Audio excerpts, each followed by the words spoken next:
En hingað kominn hagfræðingur sem ætlar að tala við okkur fjármál. Nú, verg þjóðarvísitala eða hvað? Já, það segir sér sjálft að 2 + 2 eru skortleiðreikni og það gefur væntingar vísitölurek með allt að 70% velunara svip af markaði.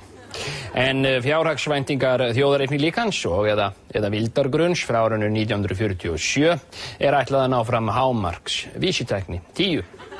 Einar frændi minn og forgangsvísitala mótframlags alltaf 40% velunara.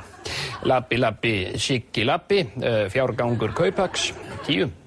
Já, en hvað með Stebbi Labbi? 52%. Já, þakka þér fyrir þetta. Nú, fleira verður ekki í fréttum að þessu sinni. Jónína Ben.